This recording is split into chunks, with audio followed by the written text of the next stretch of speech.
நாம் கண்டு காணலாம்.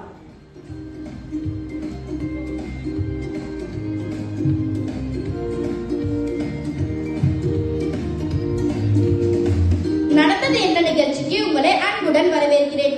இன்றைய நிகழ்ச்சியில் யாருடைய வாழ்க்கையில் என்ன நடந்தது என்பதை பார்ப்பதற்கு முன்பு உங்களிடம் ஒரு கேள்வி கேட்க ஆசைப்படுகிறேன். நிகழ்ச்சி ஆரம்பமே கேள்வியா? கேள்வினாலே கொஞ்சம் பயம்தான்.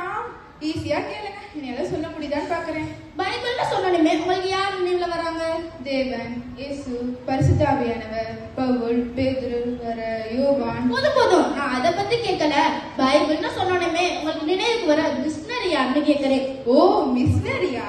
பைபிள்னு சொன்னே எனக்கு நினைவுக்கு வருது சீகன் பாளையா தான். இன்றைக்கு நடந்தது என்ன நிகழ்ச்சியில் நமது வேதத்தை தமிழில் மொழிபெயர்த்து நாமும் படிக்க உதவிய சீகன் பால்க ஐயா அவர்களை பற்றி தான் பார்க்க போகிறோம்.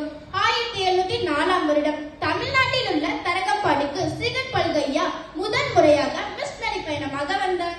சீகன் பாளையா மிஷனரியா வந்தாங்களா இல்ல மிஷனரியா அனுப்பி வைக்கப்பட்டாங்களா? சரியான கேள்வி கிருபா. அந்த காலத்துலலாம் வெளிநாட்டுல இருந்து வர ஆண்களால இந்திய பெண்கள்ல ரொம்ப பாதிக்கப்பட்டாங்க. அந்த பாதிப்பு மாற மாற இயேசுவின் நற்செய்தி உதவி செய்யணும்னு நினைச்ச அரசர் சீகன் பால்க ஐயாவை மிஷனரியா அனுப்பி வச்சாரு. அவர் அரசு அதிகாரத்துல இருந்தா இங்க வந்தாரா? அப்ப இந்திய அரசு எப்படி இருந்துச்சு? சீகன் பால்க ஐயாவுக்கு அரசை விட மொழிதான் ரொம்ப சவாலாக இருந்துச்சாம். ஆமா, தமிழ் மொழி கொஞ்சம் சவாலாதான் இருக்கும். அப்ப சீகன் பாளையா எப்படி தமிழை கத்துக்கிட்டாரு? நீ சொல்ற மாதிரி தமிழ் மொழி கொஞ்சம் கஷ்டம்தான். ஆனா சீகன் பால்க ஐயா தன்னோட விடாமுயற்சியாலையும் கடின உழைப்பாலையும் தமிழ 3 மாசத்துல எழுதவும் பேசவும் கத்துக்கிட்டாரு. அப்ப 3 மாசத்துல வேதத்தை மொழிபெயர்த்துட்டாரா? இல்ல கிருபா, தமிழோட செய்யுள், இலக்கணம், அர்த்தம் போன்றவற்றை நன்றாக கற்றுக்கொண்டு 2 வருஷத்துல வேதாகமத்தை மொழிபெயர்த்துட்டாரு. தமிழை கற்றுக்கொண்டு வேதத்தை மொழிபெயர்க்கிறதுல சீகன் பாளையா ரொம்பவே கஷ்டப்பட்டு இருக்காங்க. ஆமா கிருபா, அப்பெல்லாம் தமிழ் எழுத படிக்கும் போது மண்ணல்ல தான் எழுதுருமா. அப்ப அவர் வரல இருந்து ரத்தமே வருமா. அப்ப சீகன் பாளையா ரத்தத்தை சிந்திதான் வேதத்தை மொழிபெயர்த்தான்னு சொல்றீங்கக்கா? ஆமா கிருபா, இவ்வளவு கஷ்டப்பட்டு வேதத்தை ஏன் தமிழ்ல மொழிபெயர்க்க நினைச்சாரு?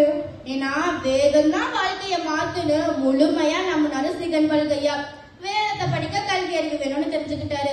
அதனால இந்தியாவுல முதல் முறையாக பெண்களுக்கான சிறப்பு கல்வி, மாணவர்கள் பள்ளியிலே தங்கி படிக்கிறதுக்கு விடுதி, வேதாகம கல்லூரி போன்றவற்றையெல்லாம் இவர் தான் ஆரம்பிச்சாரு. ஆஹா, மிக அருமையான மிஷனரி பணிகள். இது மட்டும் இல்ல கிருபா, மக்களின் வாழ்வாதாரத்திற்காக அச்சு இயந்திரம், மைபேப்பர் போன்ற நிறுவனத்தையும் இவர் தான் ஆரம்பிச்சாரு. உண்மையாகவே நல்ல நற்பணி செய்திருக்கிறார். நற்பணி மட்டுமல்ல கிருபா, புதிய எருசலேம் என்ற தேவாலயத்தையும் நிறுவி தேவ பணியையும் செஞ்சிருக்காரு. நாம் வாழ்கிறது ஒரு வாழ்க்கை, அதை இயேசுக்காக வாழணும். மிஷனரிகளின் தியாகத்தால் மொழிபெயர்க்கப்பட்ட வேதத்தை அசட்டை செய்யக்கூடாது. இயேசுவை நேசி, தினமும் வேதத்தை வாசி.